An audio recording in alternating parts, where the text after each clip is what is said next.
Alors, bonjour à toutes et à tous. Bienvenue à ce webinaire public qui s'inscrit dans le cadre des activités du réseau des leaders en ressources éducatives libres. Je suis Marie-Dé Martel, je suis professeure à l'École de bibliothéconomie des sciences de l'information de l'Université de Montréal et puis je suis chargée de projet dans ce dossier avec Jean-Michel Lapointe qui est bibliothécaire à l'UQAM. Alors, nous vous remercions beaucoup d'avoir accepté de participer aujourd'hui en si grand nombre. Je suis à Montréal, donc je vais prononcer le mot de reconnaissance territoriale qui est proposé par mon institution. L'Université de Montréal est située là où, bien avant l'établissement des Français et des Françaises, différents peuples autochtones ont interagi les uns avec les autres. Nous souhaitons rendre hommage à ces peuples autochtones, à leurs descendants, leurs descendantes, ainsi qu'à l'esprit de solidarité qui a présidé à la signature en 1701 de la Grande Paix de Montréal, traité de paix fondateur de rapports pacifiques durables entre la France, ses alliés autochtones et la Confédération Haudenosaunee. L'esprit de solidarité à l'origine de ce traité est un modèle pour notre communauté universitaire. Alors aujourd'hui, nous allons présenter d'abord, dans le cadre de ce webinaire, une production vidéo que nous avons réalisée en sollicitant des acteurs et des actrices du milieu d'éducation ouverte et des ressources éducatives libres, des REL, donc des personnes qui ont une pratique engagée en ce qui concerne les licences libres en éducation. Et puis, après ce visionnement, nous allons échanger avec les participants, puis on pourra ensuite élargir la conversation avec les personnes présentes et qui voudraient partager d'autres initiatives inspirantes. Par rapport à la manière de procéder, vous allez pouvoir faire usage du clavardage que Jean-Michel Lapointe, qui est bibliothécaire à l'UQAM, et Maxime Roger, qui est conseiller en développement numérique au ministère de l'Éducation. Ils vont tous les deux veiller aux propos échangés dans le clavardage. Mais la première partie qui est enregistrée, cette partie-là, comme je vous l'expliquais en amont, on va vous demander en fait de vous en tenir essentiellement au clavardage et de garder vos caméras et vos micros fermés. Mais après la discussion avec les participants à la vidéo, nous allons à ce moment-là pouvoir relayer les questions qui seront apparues dans la boîte de clavardage et qui n'auront pas trouvé réponse, et donc les questions qui pourraient subsister. Puis on va aussi permettre des échanges plus directs entre les différents intervenants, les différents participants. Alors, c'est cette partie d'échange-là, elle ne sera pas enregistrée, je le précise encore. Maintenant, quelques mots sur le projet du réseau des leaders en ressources éducatives libres et puis aussi le contexte de production de cette activité. Alors, le projet, c'est d'abord appuyé sur une série de politiques, une série de constats. En termes de politique, on pense évidemment d'abord à l'appui de l'UNESCO qui soutient les ressources éducatives libres. Et puis, on pense aussi à la présence du mouvement pour l'éducation ouverte. Et de manière de plus en plus forte, ou on pourrait même dire de manière de plus en plus insistante, on pense aussi aux efforts qui sont faits pour associer l'éducation ouverte et les REL aux objectifs de développement durable de l'ONU, entre autres à l'objectif 4 pour une éducation de qualité pour tous et toutes. Et puis, parmi les constats, il y a eu celui de l'Association canadienne de recherche sur la formation en ligne en 2019 qui a révélé que les universités québécoises accusaient un certain retard dans l'utilisation et le développement des ressources éducatives libres par rapport à d'autres universités canadiennes. Alors, dans ce contexte-là, le ministère de l'Enseignement supérieur a mis de l'avant la mesure 11 du plan d'action numérique en éducation et en enseignement supérieur qui vise à soutenir l'acquisition et le développement des ressources éducatives numériques et des ressources éducatives libres qui en font partie, en considérant que ce sont des outils de prédilection pour répondre à la diversité des apprenants, la diversité des besoins aussi, puis les trajectoires variées de chacun afin de mieux favoriser la réussite. Et puis, il y a eu aussi en parallèle le chantier de eCampus dans le contexte, dans le cadre de la mesure 21 du plan d'action numérique avec des groupes de travail qui ont manifesté une adhésion par rapport à la perspective qu'on puisse éventuellement mieux soutenir le développement des ressources éducatives libres et pour appuyer des initiatives en ce sens. Même si en même temps on réalisait qu'il y avait encore quand même pas mal de méconnaissances ou d'incompréhension par rapport à ces sujets, ces enjeux, ces questions-là. Et puis, il y a eu Jean-Michel Lapointe qui est arrivé avec cette idée d'une formation Creative Commons pour faire monter en compétence notamment le milieu des bibliothécaires qui sont généralement très investis dans ces questions-là. Alors, pour répondre à ces attentes, à ces intentions, à ces préoccupations qui convergeaient au fond vers l'idée d'accroître la compétence numérique en lien avec le cadre de référence à la compétence numérique. Et puis, pour ce qui touche peut-être principalement le volet des REL et des licences libres, le ministère a accepté de mandater l'Université de Montréal, en l'occurrence l'École de bibliothéconomie et des sciences de l'information, pour organiser des activités de mobilisation et de formation destinées au personnel des collèges et universités. Et dans cette entente-là, j'ai été désignée comme chargée de projet de cette initiative. Donc, le ministère a souhaité la mise en place d'un réseau de leaders en ressources éducatives libres qui, une fois constitué, se construirait à travers une série d'activités dont une semaine de formation intensive qui s'est déroulée avant les fêtes et qui a conduit par l'organisation, qui a été conduite par l'organisation Creative Commons, qui a, par le biais d'une formation en ligne, qui est venue former plus d'une trentaine de participants qui ont obtenu, suite à cette formation-là, une certification Creative Commons. Donc ensuite, il y a eu aussi, ça faisait partie en fait du projet, il y a eu différents webinaires qui étaient prévus comme un webinaire de démarrage, mais aussi un webinaire donné par les participants à la semaine de formation, donc des formations qui, après avoir eux-mêmes été formés, étaient invités à partager ces apprentissages-là dans leur milieu pour transmettre, pour faire rayonner ces savoirs, partager des compétences acquises en matière de licence Creative Commons et qui pouvaient ainsi rayonner à un niveau plus local. Enfin, il s'agissait aussi de tenir un webinaire public.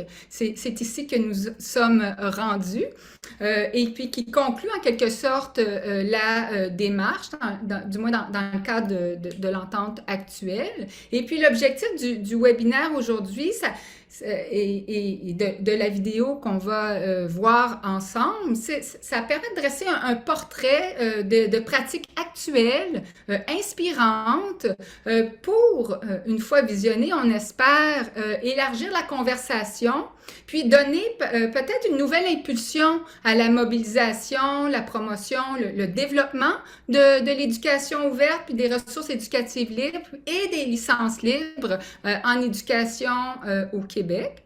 Alors, je remercie, oui, par avance, les spectateurs. Je vous remercie pour votre indulgence. On est, oui, peut-être des acteurs et des actrices de l'éducation ouverte et du mouvement d'éducation ouverte et des règles. On n'est peut-être pas des acteurs et des actrices de cinéma, mais le propos est sincère. Donc, j'en profite aussi pour remercier Camille Trudeau-Rivet, qui est conceptrice en médiatisation dans l'équipe des stratégies numériques d'enseignement et d'apprentissage de la Faculté des arts et sciences, des arts et des sciences à l'Université de Montréal, qui nous a accompagnés dans la production de ce portrait. Et puis, je remercie aussi Maxime Roger, conseiller en développement du numérique au ministère de l'Éducation, qui nous a aidés avec une belle collaboration dans ce projet-là tout au long et avec patience et diligence, une collaboration attentive. Et puis, je remercie aussi Jean-Michel Lapointe à l'UQAM pour son esprit d'initiative et de défricheur dans le domaine. Je remercie aussi tous les participants à ce webinaire que vous allez entendre pour le temps généreux qu'ils ont consenti à donner pour participer à cette production. Puis je vous remercie aussi tous ceux aujourd'hui qui sont présents, donc présents aujourd'hui, mais peut-être des acteurs et des actrices demain dans le mouvement de l'éducation ouverte. Alors, je vais quand même nommer, même si vous allez voir leur nom apparaître dans la vidéo qu'on va voir ensemble dans quelques instants. Les participants aux vidéos, il y a Marie-Lou Bourque, qui est bibliothécaire à UDM, mais qui ne pouvait pas être avec nous aujourd'hui. Il y a Nicolas Boivin, professeur à l'UQTR, Normand Roy, professeur à UDM, Marianne Dubé de la Fabrique REL et puis Alexandre Inkerli de Collecto. Alors voilà pour les participants que vous allez voir dans quelques instants. Et puis, ben, je vais vous souhaiter un très bon visionnement. Et si vous me permettez une minute, je vais maintenant partager la vidéo. Bonjour et bienvenue dans ce webinaire sur l'éducation ouverte et les licences libres. Je m'appelle Marie-Dé Martel, j'enseigne les sciences de l'information et des bibliothèques à l'Université de Montréal. Je suis également chargée de projet dans le cadre de l'initiative du Réseau des leaders en ressources éducatives libres. Je vais prendre quelques minutes pour vous introduire certaines notions entourant l'éducation ouverte et les licences libres. Ensuite, vous pourrez entendre et découvrir des acteurs et des actrices bien engagés dans le mouvement d'éducation ouverte qui vont vous parler de leur pratique, mais aussi de ce que l'usage des licences libres leur permet de réaliser. Ce sont des personnes qui viennent de différents milieux de l'enseignement supérieur, tant collégial que universitaire. Ce sont des bibliothécaires, des professeurs, des conseillers, des conseillères qui ont en commun et à cœur le développement de l'éducation ouverte et des ressources éducatives libres. Ils sont ici aussi pour contribuer à une meilleure compréhension et à un usage accru des licences libres en éducation. Mais avant, quelques mots du ministère de l'Enseignement supérieur qui soutient cette initiative.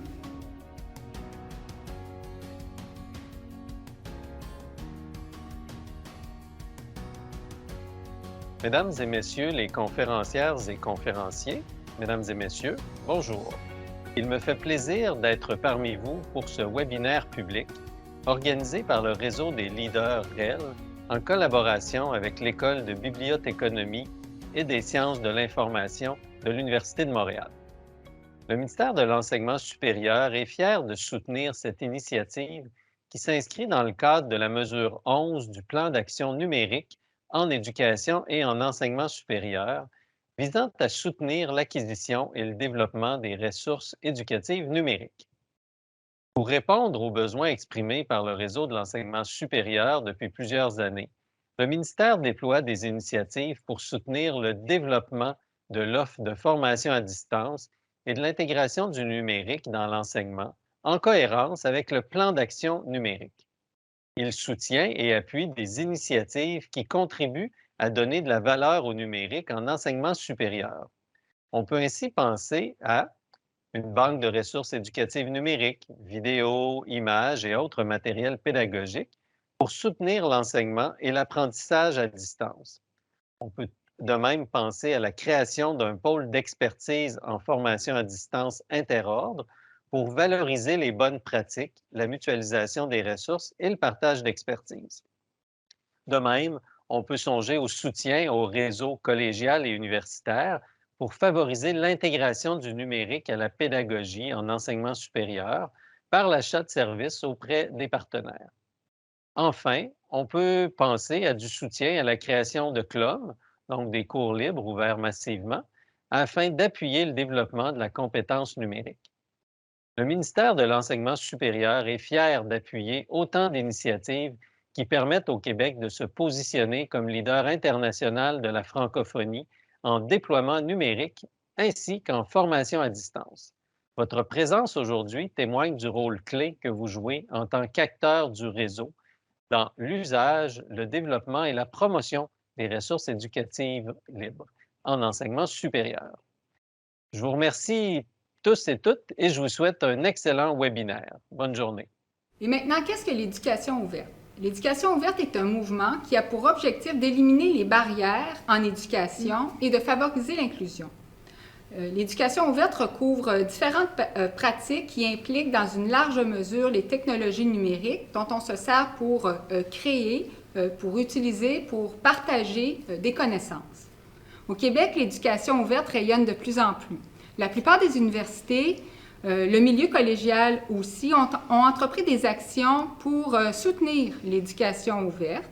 Les bibliothèques collégiales et universitaires sont particulièrement investies dans la promotion d'éducation ouverte. C'est vrai aussi de plusieurs associations étudiantes. Le plan d'action en éducation et en enseignement supérieur a joué un rôle important pour amplifier ce mouvement. L'éducation ouverte peut prendre différentes formes comme des conditions et des politiques d'admission flexibles, autant dans les établissements que dans les cours pour favoriser un environnement d'accès équitable. Le partage et la réutilisation du matériel d'enseignement et d'apprentissage, que ce soit les contenus de cours ou encore des manuels ouverts. C'est aussi la conception des travaux pour les étudiants où ils et elles vont participer à un projet de rédaction et de publication sur le web qui soit ouvert et collaboratif. Et c'est également la publication en libre accès ou la publication de données qui peuvent être réutilisées. Et enfin, c'est un contexte qui encourage le recours aux licences libres et qui encourage également la création, l'utilisation et le partage des logiciels libres en éducation. On parle aussi beaucoup de sciences ouvertes et en réalité les deux, l'éducation et la science ouverte, proviennent du même mouvement qui vise à améliorer nos capacités de découvrir, d'apprendre et de partager plus librement les connaissances. Les pratiques éducatives ouvertes décrivent plus particulièrement les activités et les actions qui permettent de concrétiser l'éducation ouverte.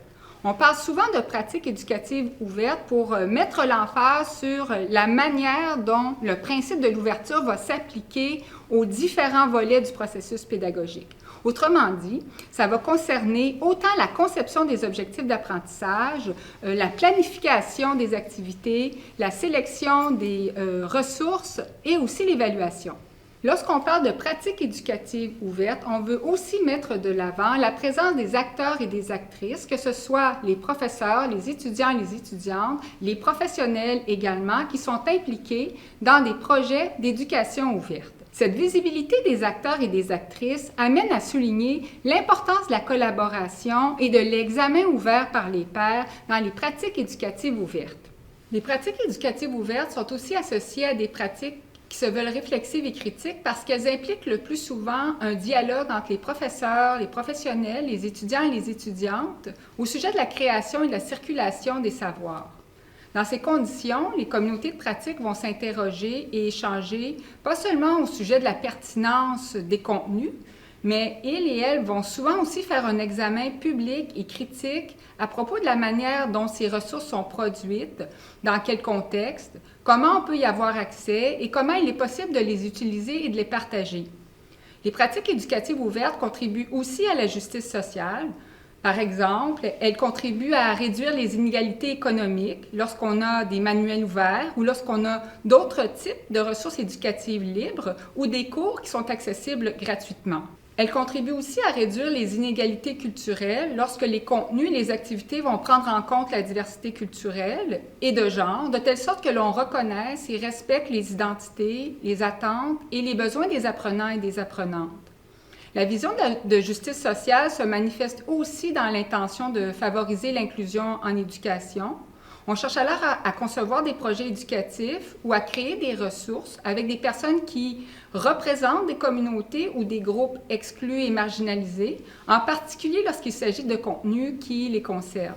Enfin, les pratiques éducatives ouvertes sont aussi posées comme des pratiques éco-responsables dans la mesure où l'impact des processus pédagogiques, des activités, des ressources peut être évalué en regard des objectifs de développement durable formulés dans le cadre de l'Agenda 2030. L'UNESCO propose une définition des ressources éducatives libres, qu'on appelle aussi, pour faire court, les REL, qui dit que les ressources éducatives libres sont des matériaux d'enseignement, d'apprentissage ou de recherche appartenant au domaine public ou publiés avec une licence de propriété intellectuelle permettant leur utilisation, leur adaptation et leur distribution gratuite.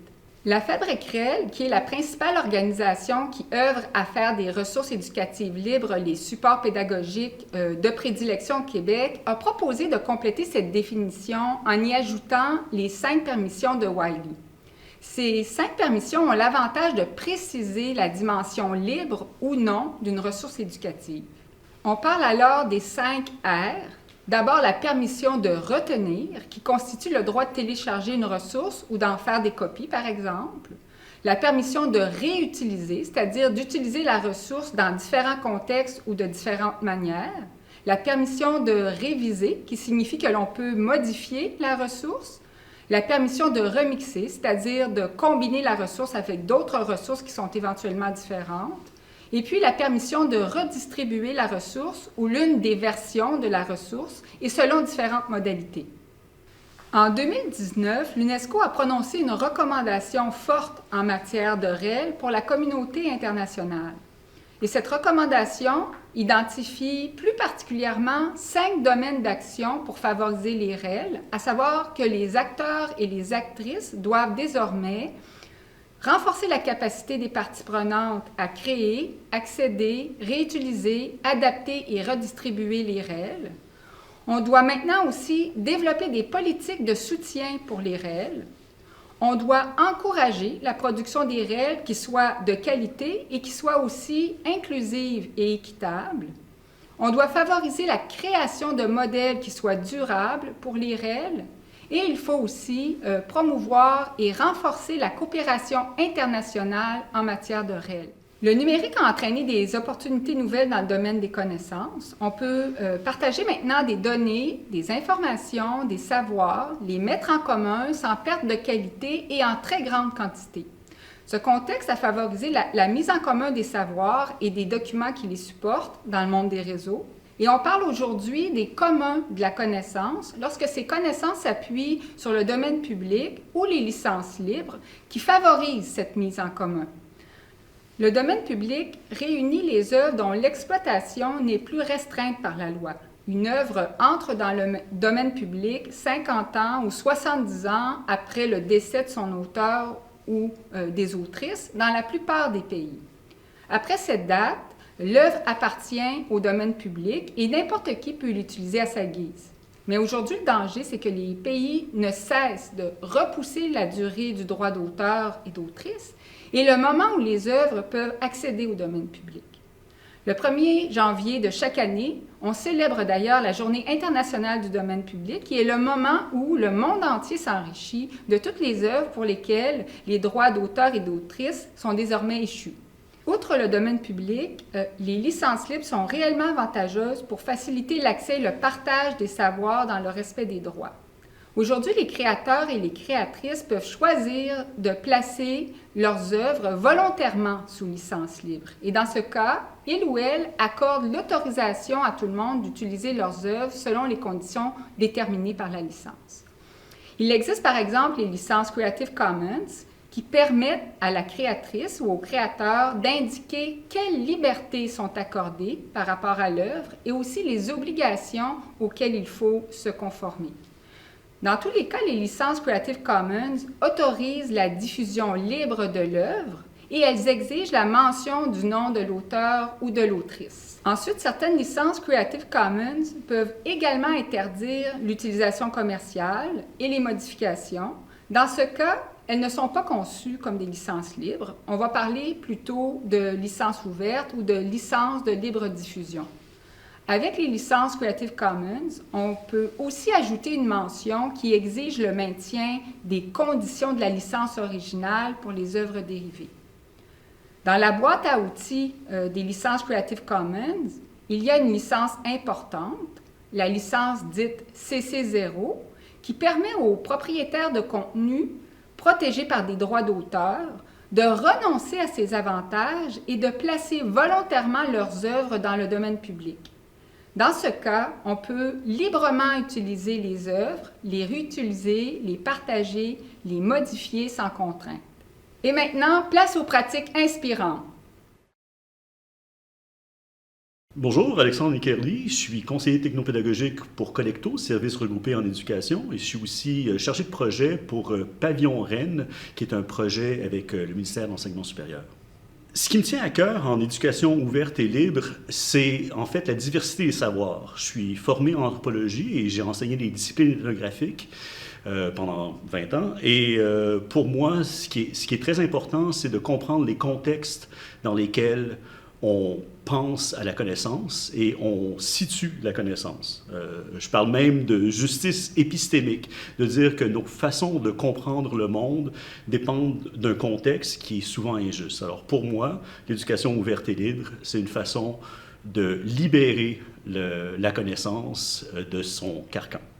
Mon coup de cœur pour l'éducation ouverte et libre, en fait, c'est l'apprentissage collaboratif, y compris la co-conception du matériel qu'on peut utiliser en apprentissage et en enseignement.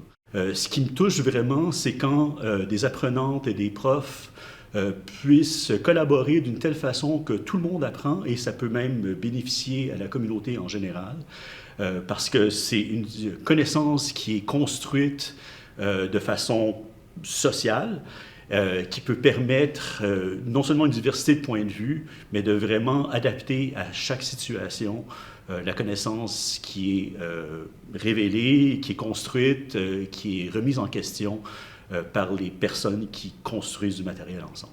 Je m'appelle Marianne Dubé, je suis conseillère pédagogique à l'Université de Sherbrooke et coordonnatrice de la Fabrique Réelle. À la Fabrique Réelle, on est guidé par notre cœur, puis moi, j'en fais pas exception, c'est notre moteur d'action. On s'appuie sur des valeurs comme la collaboration, le partage, la mutualisation des ressources, des expertises, puis ultimement, la connaissance comme un bien commun. Puis ça, en tant que professionnel dans le milieu universitaire, c'est hautement stimulant d'avoir le sentiment de contribuer à une société plus équitable, une société dans laquelle je veux avancer. Bien, un de mes coups de cœur, c'est le projet de création de REL étudiante qui a été piloté par le pôle d'innovation technopédagogique de la Faculté d'éducation de l'Université de Sherbrooke. Pour stimuler la persévérance, le pôle avait décidé d'offrir en fait des projets de bourse pour la création de REL. L'idée était simple, valoriser les productions étudiantes réalisées dans le cadre de stages. L'objectif était de les initier au REL en les invitant à revisiter leur propre production, leur propre matériel et de le diffuser sous licence libre. Ils ont été accompagnés pour tout ce qui concerne le choix de la licence, les particularités du libre, les aspects technopédagogiques jusqu'au dépôt. Au total, c'est 5 étudiants qui ont reçu des bourses puis qui ont diffusé leur production sous licence libre. Mais fondamentalement, ce sont 5 futurs enseignants qui sont maintenant sensibilisés au libre puis qui ont vécu une expérience concrète, valorisante, signifiante dans le partage de la création. Puis ça, c'est un vrai coup de cœur. Alors, bonjour. Mon nom est Marie-Lou Bourque. Je suis bibliothécaire au soutien à la formation aux bibliothèques de l'Université de Montréal. Et j'ai la chance de travailler pour 2 merveilleux projets en lien avec l'éducation ouverte. Le projet de la Fabrique Réelle et celui du Réseau des leaders réels. Ce sont 2 projets financés par le ministère de l'Enseignement supérieur. Concernant mes coups de cœur en lien avec l'éducation ouverte, j'ai la chance de travailler avec une équipe formidable au sein de la Fabrique réelle, qui est un projet financé par le ministère de l'Enseignement supérieur. Et ce projet-là, pourquoi il me tient à cœur? Parce qu'on a des valeurs communes ensemble, mais c'est surtout qu'on a appris à évoluer au sein du projet qui date depuis 2019. Alors, on s'est rendu compte dès le début du projet, en se rencontrant entre conseillers pédagogiques, bibliothécaires, et même au début, on a rencontré divers parties prenantes en lien avec l'éducation ouverte. On s'est rendu compte qu'on ne connaissait pas tant que ça les rôles de tous et chacun. Et que finalement, les rôles des autres nous étaient utiles aussi, leur expertise. Et moi-même, mon expertise de bibliothécaire, je me suis rendu compte que je ne la partageais pas assez avec tous les autres acteurs en lien avec l'éducation ouverte. Donc, on s'est rendu compte vite au début du projet qu'on avait besoin d'abord à apprendre à se connaître entre nous, connaître nos rôles, quelles sont nos expertises, en quoi on peut faire avancer les choses de manière efficace ensemble. Et je dois vous dire qu'au début, c'était pas fluide. Il a fallu prendre le temps de se connaître.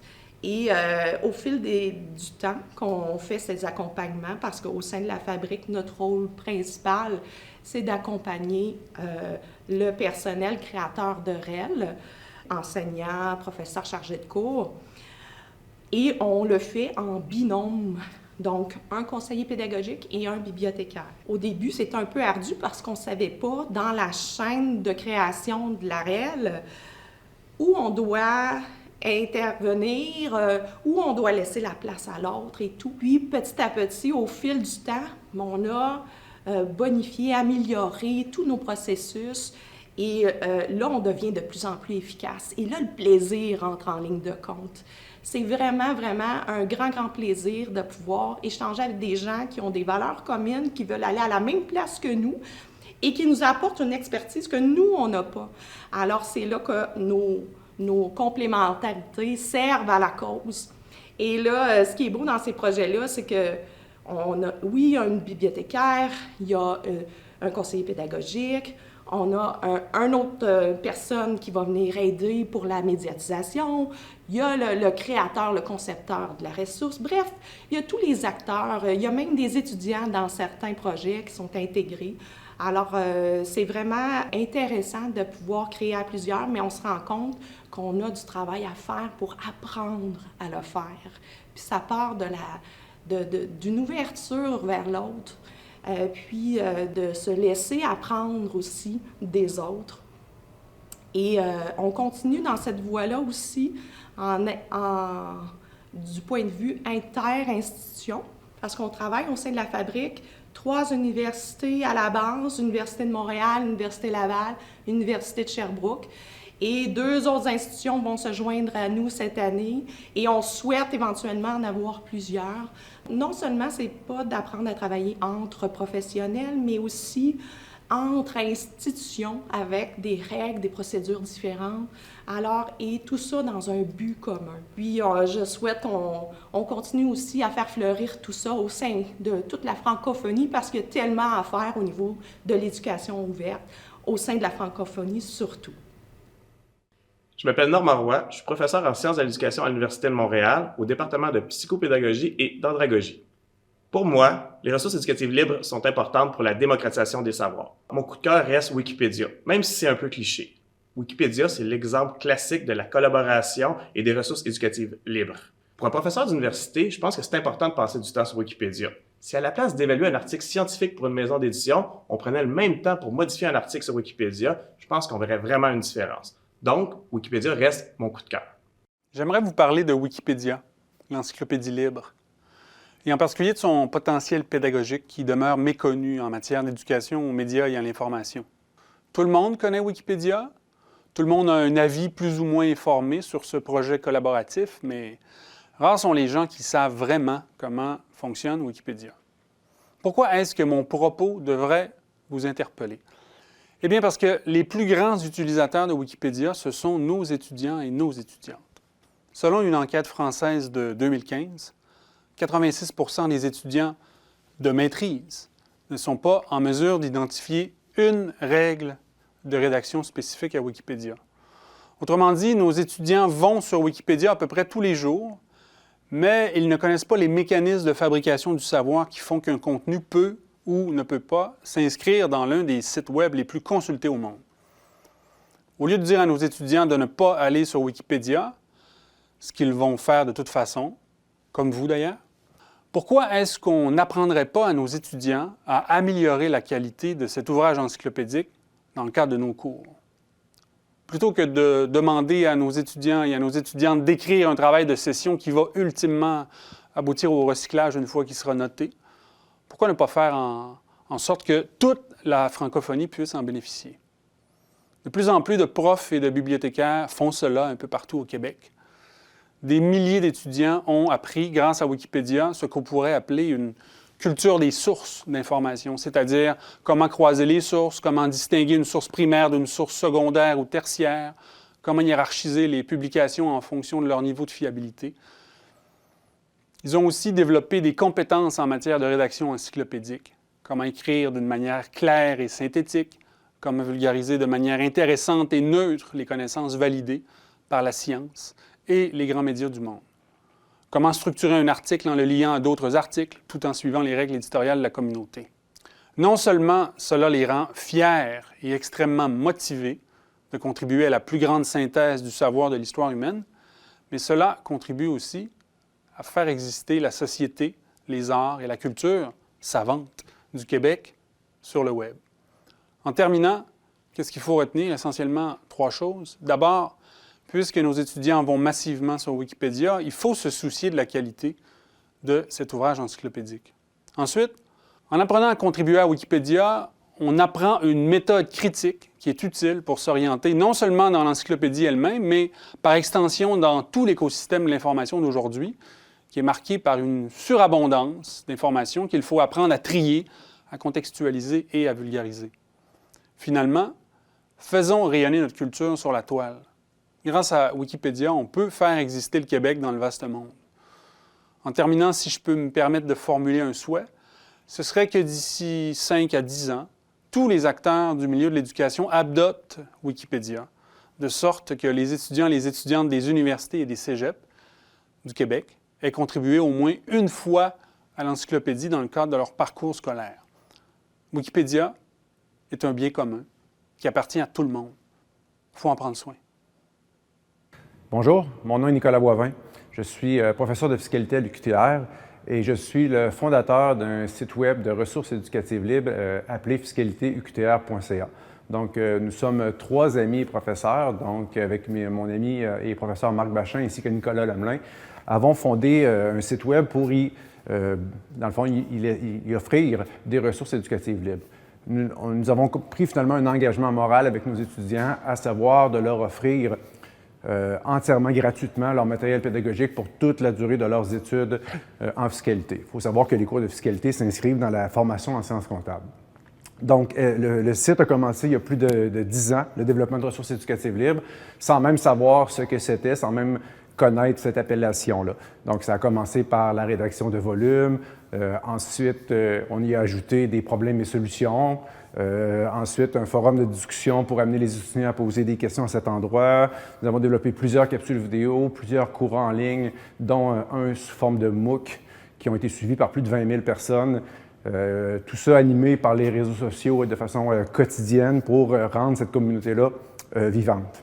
L'esprit derrière le développement de ces ressources éducatives libres était de vouloir rendre au public ce que l'on fait comme travailleur, comme travail. Donc, on considère que l'on est payé par des fonds publics comme professeur d'université. Donc, au Québec, c'est la réalité en grande partie.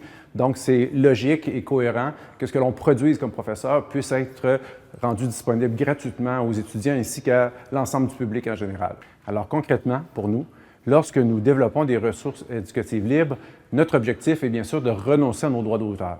Donc, de renoncer au fait de s'enrichir pour pouvoir rendre ça disponible aux étudiants ainsi qu'à l'ensemble du public.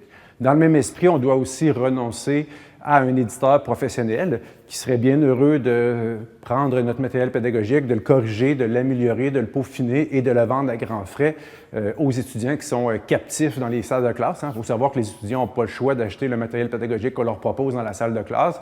Donc, nous, quand on est l'auteur qui en récoltons des droits d'auteur, à mon sens, il y a une question d'équité à cet effet-là. Donc, dans cet esprit, l'engagement que l'on prend avec nos étudiants est le suivant. Donc, effectivement, il n'y a pas d'éditeurs professionnels qui font un travail de révision sur le matériel pédagogique et, à contrario, ça nous permet de vous l'offrir gratuitement en format numérique et accessible de façon très simple. Dans le fond, on s'est rendu compte avec l'expérience que peut-être qu'on a perdu l'occasion d'avoir un éditeur professionnel, mais on a trouvé des milliers d'éditeurs, car nos étudiants sont nos éditeurs. On s'est rendu compte qu'il y a des milliers et des milliers de paires de yeux qui lisent l'ensemble de notre matériel pédagogique à chaque année. Donc, pourquoi ne pas s'en servir? Donc, on interpelle nos étudiants. C'est écrit à plusieurs endroits dans notre matériel pédagogique. On en parle en classe, on en parle partout, en demandant un service à nos utilisateurs de nous faire part des améliorations possibles, des coquilles, des corrections que les gens verraient dans notre matériel pédagogique. Donc, contrairement à d'autres approches où des étudiants sont très mal à l'aise de dire à leurs professeurs qu'ils ont trouvé une erreur dans leur matériel pédagogique, nous, on les encourage à le faire et ainsi, on reçoit des suggestions très, très constructives d'amélioration et d'édition en édition, le matériel pédagogique s'améliore sans cesse. Aussi, une approche que l'on utilise, c'est de s'ouvrir aux autres enseignants. Donc, les autres enseignants peuvent nous aider à améliorer notre matériel pédagogique. Donc, pourquoi fermer notre matériel pédagogique? Pourquoi le protéger? Pourquoi le réserver? Pourquoi mettre des efforts et investir du temps pour mettre des barrières, des murs pour qu'il ne soit pas utilisé? Donc, au contraire, on le laisse ouvert, on le laisse disponible et on invite tous les autres enseignants, collégiales, universitaires, peu importe de où, à utiliser notre matériel pédagogique. Tellement qu'on offre nos fichiers sources même. Donc, nos fichiers Word qui sont modifiables pour que les professeurs puissent le mettre à sa main, l'adapter à ses besoins. Et l'effet que ça a, c'est que, dans le fond, collectivement, bien sûr, si tout le monde améliore le matériel pédagogique, on arrive à la fin à du matériel de bien meilleure qualité. Donc, les professeurs qui utilisent notre matériel, l'adaptent, l'améliorent, souvent nous retournent ces suggestions-là, nous retournent le matériel pédagogique qu'ils ont bonifié et nous aussi, on peut insérer ces bonifications-là dans notre matériel pédagogique. Ce qui fait en sorte que chaque utilisateur, chaque enseignant qui décide de s'investir dans ce matériel-là en fait profiter le suivant.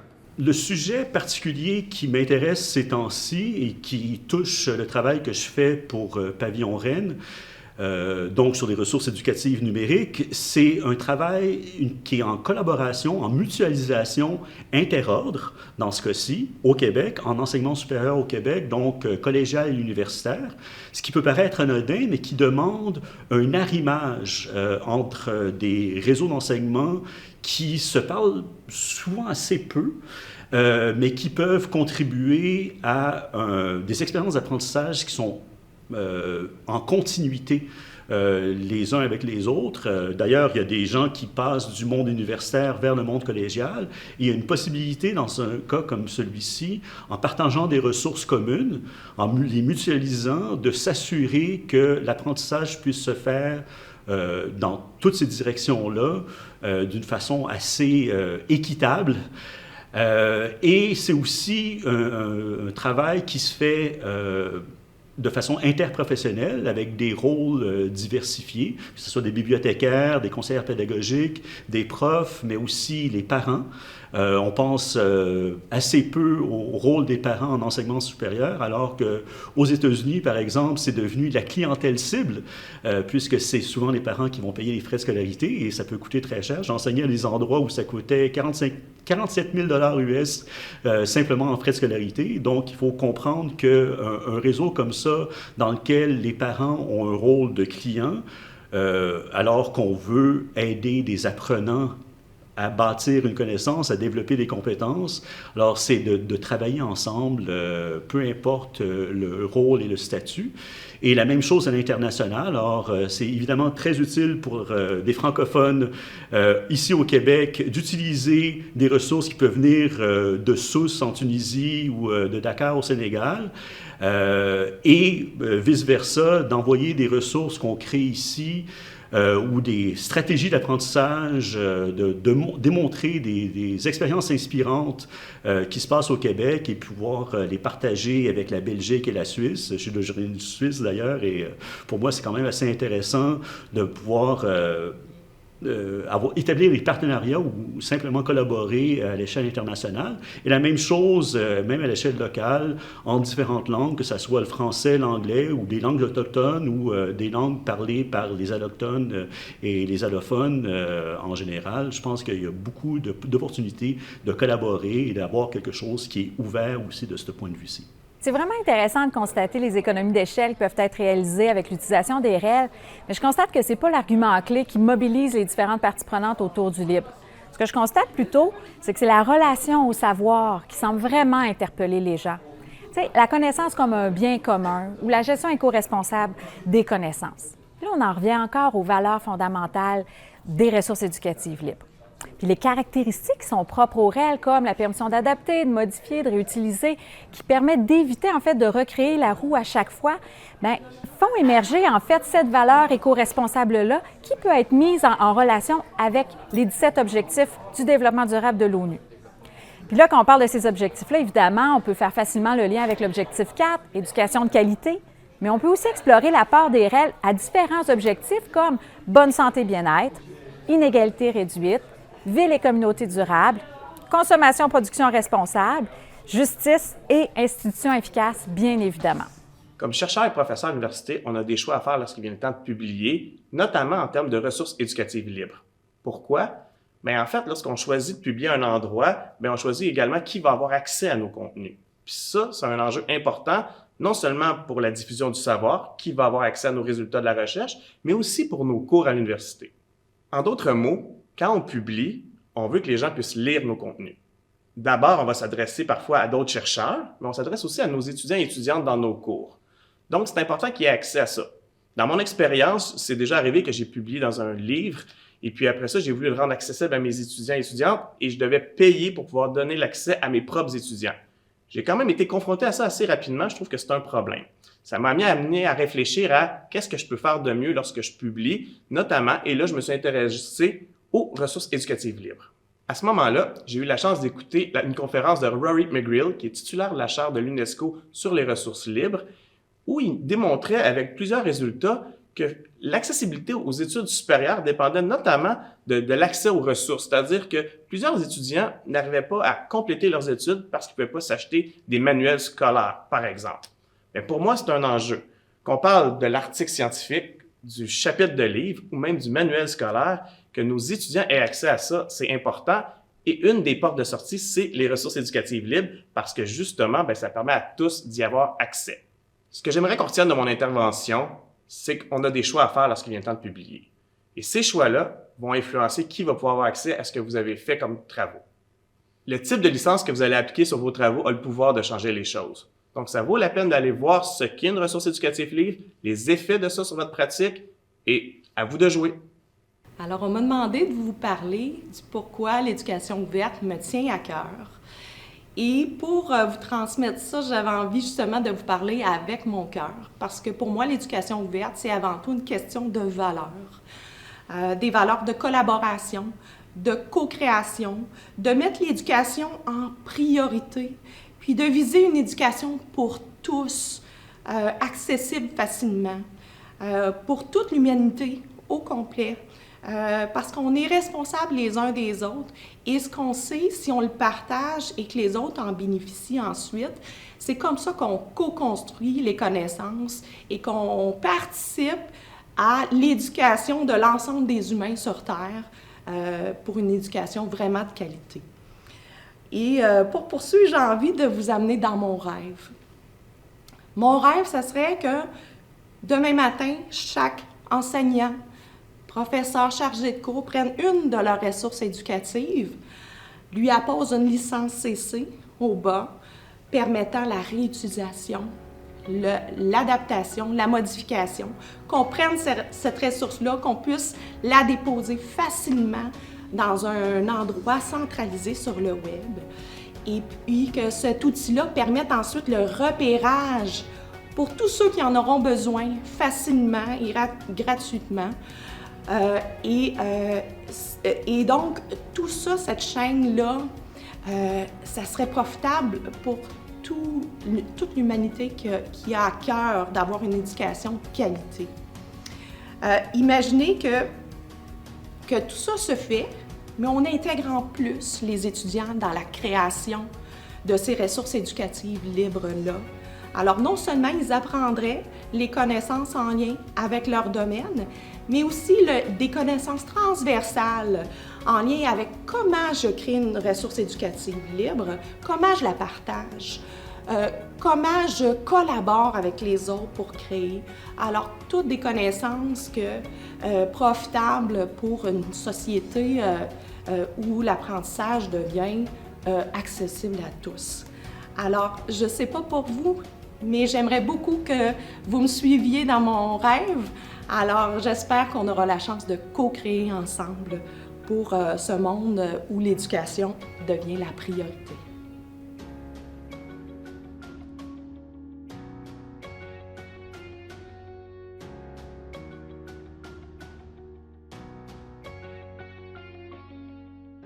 Je vais maintenant peut-être ouvrir la discussion avec les participants de la vidéo pour ceux qui sont présents avec nous cet après-midi. Donc, je m'adresse éventuellement à Alexandre, Jean-Michel, Normand, Marianne, Nicolas. Il y a Marie-Lou qui, comme je vous le disais plus tôt, qui n'est pas là cet après-midi. Alors, je voulais peut-être vous demander de réagir, de nous dire peut-être qu'est-ce qui vous frappe ou qu'est-ce qui vous surprend maintenant que vous avez vu enfin la collection complète ou la réunion des interventions. Qu'est-ce que vous reconnaissez comme préoccupations et discours partagés puis qui semblent ressortir de ce qu'on a fait, de ce qu'on a vu cet après-midi? Est-ce qu'il y en a qui veulent commencer? Ben, je peux briser la glace vite. En fait, la seule chose, on voit tous ceux qui y croient sont passionnés, donc la vidéo montre quand même ça, en fait. Donc, en fait, on est convaincu. Est-ce qu'on est suffisamment convaincant? Je l'espère, en tout cas, parce que ce bout-là, quand même, les gens qui en parlent, qui s'intéressent à ça, on se pose beaucoup de questions, on y croit vraiment. Donc, la vidéo montre ça, en fait, qu'il y a des gens qui y croient, il y a des gens qui tiennent au mouvement. Ça, c'est clair que c'est un flambeau qu'on aime porter, en fait, qu'on aime. Là, après ça, ben, c'est peut-être la prochaine étape. Il me semble que ça fait des années qu'on répète ça quand même, mais c'est d'être convaincu, mais d'être convaincant, en fait. Donc, les gens, quand on commence à s'intéresser à ça, je pense qu'on y croit de plus en plus. Donc, il faut juste commencer par une première ressource, un premier pas. Fait que ceux dans la vidéo, Nicolas l'a témoigné, mais tout le monde l'a témoigné, on a tous commencé par se poser une question. Ben voyons, ça n'a pas de bon sens ce que je fais là. En fait, pourquoi je devrais vendre mon chapitre de livre à mes étudiants? Je me suis posé ça dans mon cours, en fait. J'étais le bureau à côté de Nicolas à l'époque, en plus. Je donnais mon cours ma première année 2012. Nicolas avait déjà fait ça. J'étais assis, puis je voulais avoir mon chapitre de livre pour mon cours. Puis je m'étais dit, ben là, je suis pas pour vendre mon chapitre de livre à mes étudiants, ça n'a pas de sens. Puis c'était pour imprimer un recueil de textes, là. Donc, c'était très, très concret. Puis j'étais comme, mais pourquoi je peux pas avoir accès à mon propre chapitre de livre que j'ai écrit, en fait? Et là, je me suis retrouvé, et là, c'est là que je me suis intéressé à ça. Mais je pense que c'est ce premier pas-là. Donc, on est convaincus, on y croit, tous ceux qui sont dans la vidéo sont pour ça, mais on espère avoir enclenché une réflexion, en tout cas, sur la prochaine étape. Merci, Normand. Est-ce qu'il y a quelqu'un d'autre qui veut enchaîner? Bien. Oui, en fait, moi, j'ai trouvé la réunion de toutes les personnes super intéressante. Puis quelque chose que moi, je vois moins souvent, c'est que quand on parle d'éducation ouverte, on le distingue parce que souvent, il y a comme deux grandes, disons, familles. Il y a l'éducation ouverte puis il y a la science ouverte. Mais ce que j'ai trouvé intéressant dans les interventions de Normand et Nicolas en particulier, c'est qu'on voyait à quel point pour faire de l'éducation ouverte ou de l'éducation tout court, ben, c'est forcément lié à la recherche, c'est forcément lié à l'édition, puis finalement au modèle éditorial qu'on décide vers lequel on décide d'aller. Donc ça, je trouvais ça intéressant, c'est que tout est lié, puis c'est pas parce qu'on parle d'éducation ouverte qu'on n'est pas en train de parler de la recherche, puis comment on va la communiquer, puis la rendre disponible, puis qui va y avoir accès. Tu sais, ça, je pense que c'est super important. Il y aurait plein d'autres éléments à soulever, mais peut-être que j'aurai l'occasion d'en parler plus tard. Merci. En fait, c'est intéressant d'entendre les points de vue là, des différentes personnes, incluant moi dans la vidéo. Bien qu'on se connaisse là, depuis les derniers mois, on a un peu un pouls de où se situe chacune des personnes. Toutefois, ce que je constate, puis là, je prends le temps de l'exprimer aujourd'hui, c'est que pour vraiment que l'essor de la pédagogie ouverte, d'éducation ouverte ou même juste l'utilisation des réels, peu importe la motivation, je pense que c'est l'interdépendance des différentes parties prenantes pour avoir vraiment un projet qui est porté par un ensemble de gens. Et là, on parle, par exemple, personnes enseignantes, personnes étudiantes aussi font partie de la boucle de l'offre et de la demande, et encore plus qu'on est dans le spectre de la pédagogie ouverte, qui, eux, vont même être amenés à en produire, même des ressources éducatives libres et à en diffuser. Et il n'est jamais trop tôt pour commencer à prendre des bonnes études et à réfléchir à justement la connaissance comme un bien commun. Ensuite, je nommerai tous les professionnels aussi, le conseil pédagogique, bibliothécaires, ensuite tout le service d'aide aux étudiants, parce qu'en fait, les projets qui sont portés dans mon université sont portés aussi par les autres universités. Ce que le Conseil supérieur d'éducation nous demande de faire dans ses avis, on répond souvent par la positive. Donc, on développe toutes sortes d'outils de matériel aussi qui peuvent être mutualisés. Ensuite, on parle des gestionnaires. Eux aussi peuvent, par le biais de politiques, de directives, mettre en place tous les leviers nécessaires à la mise en place d'une pédagogie ouverte. Et là, la recherche sur les réels, les chercheurs, ça nous prend aussi des données probantes. Ça nous prend vraiment des indicateurs clairs que ça fonctionne ou ça fonctionne moins bien, ou les pistes de vigilance. Donc, ça nous prend aussi les chercheurs dans l'équation, d'après moi, pour arriver à mener à bien là, un grand projet d'envergure comme ça. Donc, moi, c'est ce qui m'a frappé aujourd'hui en regardant la vidéo. Merci. Merci, Marianne. Est-ce que quelqu'un veut ajouter quelque chose? Je suis évidemment d'accord avec Marianne sur l'interdépendance et entre autres, ce que je remarque avec nos interventions communes, c'est qu'on a des valeurs communes.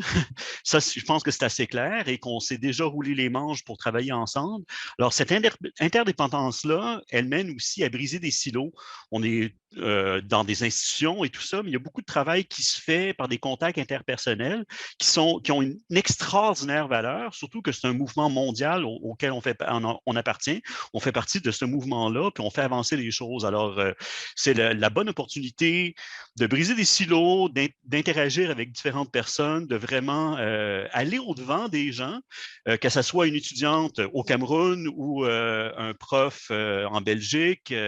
On est tout le monde ensemble dans la même direction et c'est sûr qu'il y a des freins institutionnels à certains moments, c'est tout à fait normal, mais je pense qu'on peut vraiment dépasser ça par ce principe d'ouverture qu'on applique à nos pratiques, que ce soit des pratiques d'enseignement, d'apprentissage, y compris de l'apprentissage autonome et indépendant, mais jusqu'à la gestion de la connaissance et le fait que les différentes connaissances, y compris les connaissances traditionnelles, sont données à tout un chacun. La décision de quelle connaissance est bonne à apprendre ou à enseigner, elle revient à tout le monde ensemble. Merci Alexandre. En fait, moi, ce qui m'a frappé aussi dans la mise en commun de nos perspectives respectives, c'est en fait il y avait quand même une grande confiance dans la capacité des individus, donc la possibilité de pouvoir intervenir à l'échelle individuelle, de poser des gestes. Et donc, il y en a plusieurs qui ont invoqué le pouvoir de passer à l'action puis de faire une différence. Et il y a Normand qui a parlé de la réflexion en amont pour les chercheurs qui publient et puis de l'impact sur l'accès pour les étudiants. Nicolas en a fait une démonstration exemplaire, comment on peut mettre en place un cercle vertueux et productif de co-création de matériel pédagogique. Donc, tout ça, c'était les pratiques wikipédiennes aussi, qu'on a mentionnées. Alors, ça, c'est intéressant, mais je pense que quand on regarde ça, il y a quand même de l'espace, je pense, puis oui, une réflexion à faire au plan de l'action collective. Puis je pense que Marianne, elle a apporté ça aussi comme perspective. Tu sais, c'est-à-dire qu'on a besoin d'actions regroupées, collectives. On a peut-être besoin aussi de davantage de politiques publiques, peut-être des déclarations, des plans stratégiques, des plans d'action aussi qui intègrent toute cette dimension, comme on a vu aussi il y a pas si longtemps là, autour de l'accès libre. Donc, de s'organiser au plan national, au plan des institutions également pour que on réussisse à institutionnaliser en fait ces pratiques et puis ces initiatives, cette vision-là qu'on a d'une société, oui, qui qui met en priorité en fait l'éducation. Est-ce que quelqu'un voudrait ajouter quelque chose? Puis là, je vais arriver avec une deuxième question. Et puis là, je m'adresse encore aux participants, aux panélistes, en quelque sorte. Oui, alors ben, la deuxième question, c'est la suivante. Ben, en fait, je voulais vous demander si vous aviez un coup de cœur encore, peut-être, que vous voudriez, que vous aviez pas nécessairement eu le temps d'aborder, mais que vous avez quand même envie de faire connaître. Et puis profiter un peu de cette occasion-là pour élargir encore nos découvertes, en fait, de ce qui se fait et puis qui est susceptible de nous inspirer. Est-ce qu'il y en a qui voudraient mentionner quelque chose?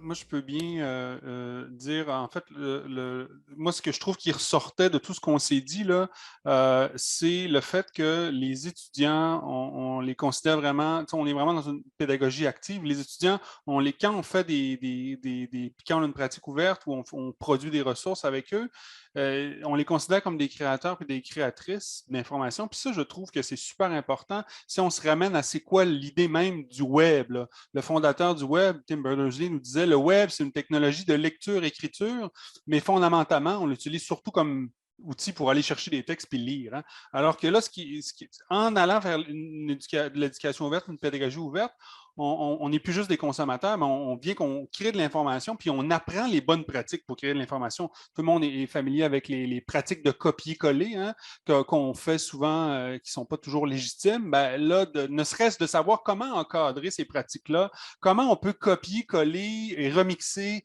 attribuer, disons, la paternité ou la maternité du contenu qu'on reprend, qu'on modifie, qu'on remet en circulation, comment ce travail-là se fait collaborativement avec d'autres. Je trouve que ça, c'est quelque chose, je pense, qui est super important. Puis les étudiants, ils sont prêts à aller là, je pense. Puis peut-être que la pédagogie ouverte nous permet vraiment d'ouvrir la porte pour aller là.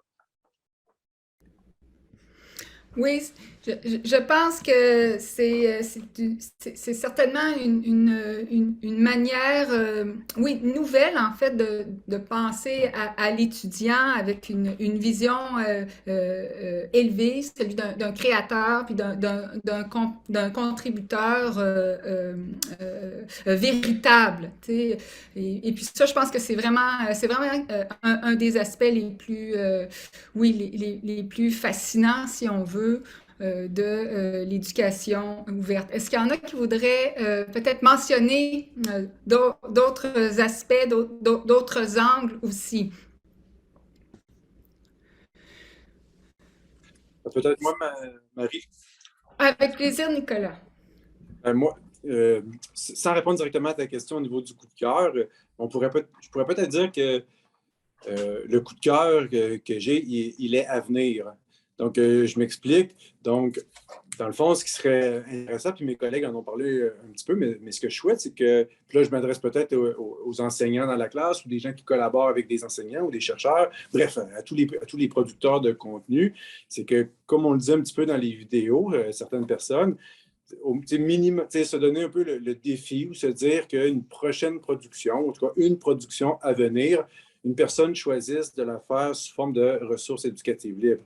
Et je voudrais juste, j'en ai parlé un petit peu dans ma vidéo, mais je voudrais juste dire aux gens que c'est simple, produire une ressource éducative libre. Ça paraît méconnu, ça paraît compliqué, le terme est long, semble technique, mais somme toute, à partir du moment qu'on produit un matériel, qu'on le rend disponible et qu'on le laisse ouvert, hein, finalement, c'est une ressource éducative libre. Donc, il n'y a pas de mauvaise ressource éducative libre, il n'y a pas de mauvaise façon de le faire. Comme je disais dans la vidéo, imaginez toute l'énergie qui est mise pour mettre des murs payants, protéger des ressources, protéger des vidéos, protéger des contenus écrits. Donc, c'est beaucoup de ressources qui sont mises pour bloquer finalement la transmission du savoir. Donc, si vous sortez de ce carcan-là, vous produisez un matériel, puis vous le mettez sur un portail de cours ou sur un Moodle ou sur un site public, voilà, vous venez de produire une ressource éducative libre. C'est aussi simple que ça. Pas besoin de se soucier des licences ou des droits. On le met dans le domaine public, puis c'est un premier pas. Donc, ce serait peut-être ça mon coup de cœur à venir. Mais merci Nicolas. Est-ce que quelqu'un veut ajouter quelque chose? Ben, je peux ajouter quand même l'exemple, un petit coup de cœur quand même, là, mais l'Ontario a quand même fait, depuis un bout, quand même travaillé sur le e-campus Ontario, mais ils ont tout un volet sur ils ont un répertoire complet là, sur des ressources libres, en fait, et il y a même à peu près 70 livres manuels scolaires en français aussi, au-dessus de 600 en anglais, tout dans un répertoire de ressources, de REL, en fait, qu'on peut réutiliser. Je trouve que l'effort, en tout cas, parce que c'est un peu ça aussi, hein, on en produit, elle existe, mais il faut que les gens puissent aussi les réutiliser, les trouver, là, ces ressources-là. Là. Donc, ça, ce qu'ils ont fait quand même, les Campus Ontario, ça fait quand même un bout qu'ils travaillent, là, mais c'est quand même un bon exemple de comment mettre en vitrine les ressources produites. Francophones, anglophones. Là, je regarde sur leur site en ce moment, 650 anglophones, 67 en français. C'est quand même intéressant de voir ce qu'ils ont fait avec ça. Dans tous les domaines. Là, donc, et c'est des REL vraiment. Elles sont en Creative Commons. Je pourrais aller prendre un livre en anglais, le traduire et le remettre sur eCampus Ontario, en fait. Je pourrais me donner ce défi-là où vraiment. Donc, c'est un petit coup de cœur quand même à la Wikipédia, mais on voit qu'il y a eu une action concertée ministérielle. Il y a eu des éléments qui ont été complexes à gérer. Là. Je ne dis pas que tout est beau, tout est facile pour des initiatives de cette envergure-là, mais vraiment, en termes d'utilisation, c'est simple, efficace et c'est une belle vitrine pour les REL. Ouais. On pourrait nommer la Fabrique REL au Québec aussi, là, mais je vais laisser Marianne se rendre. Oui. Marianne, veux-tu nous dire que la Fabrique REL, c'est un coup de cœur? Oui, puis j'espère que c'est un coup de cœur, pas juste pour moi, mais pour tout le monde aussi. Puis en fait, en 2019, peut-être juste pour la petite histoire, moi, on m'avait demandé, Marianne, as-tu quelques mois là, pour travailler sur un projet? C'était juste pour faire une enquête, en fait. C'était supposé être un mandat de 3 mois. Finalement, on continue avec la Fabrique REL. Moi, je n'avais aucune idée c'était quoi une ressource éducative libre. Donc, il a fallu que notre équipe, on rassemble des gens, qu'on comprenne c'est quoi, qu'on adhère aux valeurs, qu'on se positionne. Puis finalement, vous voyez, on est rendu, on va en 2022, quand même 130 ressources plus tard, avec tous les défis là, quand même rencontrés. Là, Normand mentionnait là, l'enjeu de repérabilité, donc déposer la ressource pour être sûr qu'elle soit retraçable, valoriser ce qu'on fait. C'est pas simple, c'est normal que ça prenne du temps. C'est un peu l'offre et la demande. Pas besoin d'avoir une Cadillac pour aller à l'épicerie. Une trottinette peut faire l'affaire au départ, jusqu'à ce qu'on comprenne que c'est vraiment important d'aller à l'épicerie souvent, puis là, on peut un peu mieux s'outiller, s'organiser. Mais moi je trouve ça vraiment, vraiment motivant de voir qu'il y a de l'intérêt, puis deux aussi, que le ministère, puis d'ailleurs, j'en profite aussi pour le souligner, hein, le ministère a quand même choisi de subventionner plusieurs projets maintenant en lien avec le libre et c'est motivant pour nous, les différents acteurs aussi. On a l'impression d'avancer en concertation et que ce n'est pas finalement des feux de paille ce qu'on fait parce qu'on se rend compte que les gens y croient. Et puis, je veux juste mentionner qu'on est encore, moi, je nous considère encore comme en démarrage, des bébés ninjas, hein, on avance tranquillement, mais je pense qu'il y a de l'intérêt, puis on continue à parfaire nos outils aussi d'accompagnement dans la création de REL. Donc, des événements comme aujourd'hui, c'est très important pour, se reconnaître entre nous. C'est qui les acteurs principaux, créer des liens, se nourrir pour mieux avancer par la suite. Merci. Merci beaucoup, Marianne. Moi, j'avais envie d'en partager un coup de cœur parce que, bon, dans la vidéo, j'ai laissé la place au coup de cœur des autres, mais moi, j'en ai un et puis, en fait, je le mentionne quand même, là, je parle, oui, j'avais envie de parler du potentiel négligé du domaine public comme ressource éducative libre. Puis, bon, on sait qu'il y a des bibliothèques importantes comme Atitros, Europeana, Gallica, Projet Gutenberg, Internet Archives qui sont des méta-ressources qui permettent d'agréger, de rendre accessibles les productions du domaine public. Bon, qu'en est-il du domaine public québécois, canadien? Il y a BANQ, il y a BAC, bon, BANQ, Bibliothèque et Archives nationales du Québec, BAC, Bibliothèque et Archives Canada, mais elles ne peuvent pas tout faire nécessairement. Donc, il y a un chantier, je pense, à conduire de ce côté-là. Alors, mon coup de cœur, c'est le domaine public. Et puis, je veux juste souligner peut-être le travail qui a été fait par des passionnés un peu dans la marge autour du domaine public qui, sous la bannière du Café des Savoirs Libres, faisait ce travail-là de prendre soin jusqu'à récemment du domaine public québécois, un peu à la manière du Public Domain Review, si vous le connaissez, puis qui promouvait à chaque année l'entrée dans le domaine public de nouvelles œuvres de créateurs et de créatrices au moment où, justement, les droits étaient échus. Donc, je pense que les bibliothèques puis les institutions de mémoire pourrait prendre cette responsabilité-là du prendre soin du domaine public. Bon, on sait que la durée du droit d'auteur va passer au Canada de 50 à 70 ans. C'est quand même une perte nette, lourde, assez tragique en fait pour le domaine public. Mais il y a encore un travail conséquent à faire pour les communs du domaine public en matière de repérage, accès, numérisation, comme les grandes bibliothèques que j'ai mentionnées. Puis, il faut aussi avoir ça dans la mire. Alors, il reste quelques minutes. Je vous propose peut-être de juste nous donner en une phrase, les participants, selon vous, la prochaine action qu'on devrait mettre de l'avant. Une phrase, oui, le geste de demain au plan individuel ou au plan organisationnel ou plus largement, si vous le souhaitez. Jean-Michel. Oui, alors moi je dirais le réseau des leaderels, la suite, c'est-à-dire que là on est comme dans une fin de cycle, première année, la semaine de l'éducation ouverte qui avait lieu au début du mois, du 7 au 11 mars, en fait moi je dirais on se donne rendez-vous l'année prochaine, même heure, même date. Qu'est-ce qui va avoir changé depuis? Ça va être quoi les nouveaux axes qu'on va vouloir développer? Est-ce que, par exemple, le domaine public pourrait en être un? Mais je pense que c'est tout le monde ensemble qui veut bien se joindre au dossier, de décider tous ensemble. Donc, j'aurais tendance à dire, tous les gens qui veulent finalement prendre part à ça, joignez-vous à nous, puis on va continuer à approfondir le dossier, puis à faire en sorte que l'éducation ouverte, ça devienne la norme. Merci. Je me tourne vers Alexandre. Je vous prends comme je vous vois dans ma bannière. Super, ça ressemble beaucoup à ce que Jean-Michel vient de dire. Je dirais que c'est une approche globale, à la fois mondiale et locale. Alors, on fait beaucoup de choses à l'échelle locale, puis c'est super en accompagnement. Comme Nathalie vient de le dire dans le clavardage, pour accompagner les personnes, mais aussi d'avoir une approche mondiale, donc globale. Et puis, je pense qu'il y a beaucoup de travail à faire ensemble, en se roulant les manches, en se disant qu'on est tous dans le même bateau.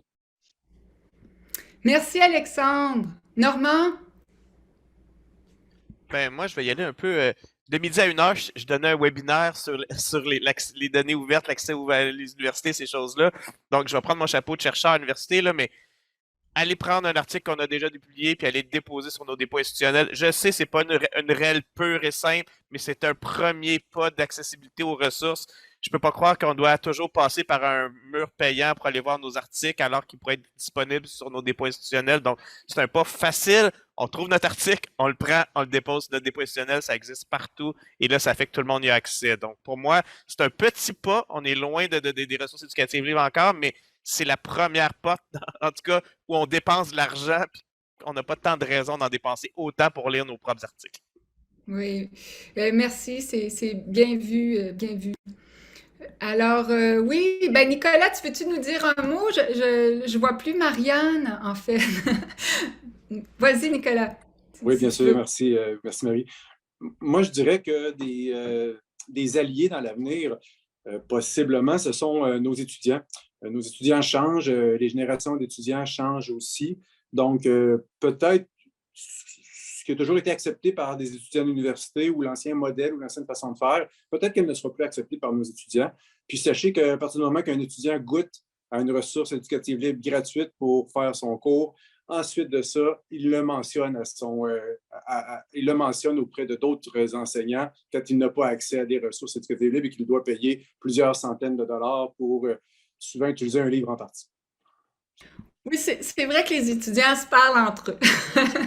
C'est juste, ben écoute, je vais faire un peu du pouce sur ce que tu dis parce que, bon, c'est sûr qu'avec l'éducation ouverte, on est engagé dans une réflexion sur les obstacles à l'éducation. Puis, mais là, je pense qu'il faut peut-être aller encore un peu plus loin avec une réflexion même sur les obstacles systémiques. Donc, poursuivre la réflexion puis le développement de l'éducation ouverte en impliquant les étudiants, bien sûr, mais aussi avec une préoccupation pour les groupes marginalisés, avec les groupes exclus, avec une perspective peut-être plus intentionnelle en matière d'équité, diversité, inclusion. Et puis, ben, je pense qu'on serait pas mal en phase avec certaines les recommandations de l'UNESCO de 2019 à ce moment-là également. Alors, ben, c'était vraiment intéressant cette discussion avec vous. Si Marianne est de retour, ça me fera plaisir de lui donner la parole. Sinon, je vais arrêter l'enregistrement. Non sans vous avoir remercié pour l'ensemble, en fait, de votre engagement pour la production de ce webinaire et puis en souhaitant, en fait, que ce soit non pas la fin, mais le début de quelque chose. Alors, merci beaucoup.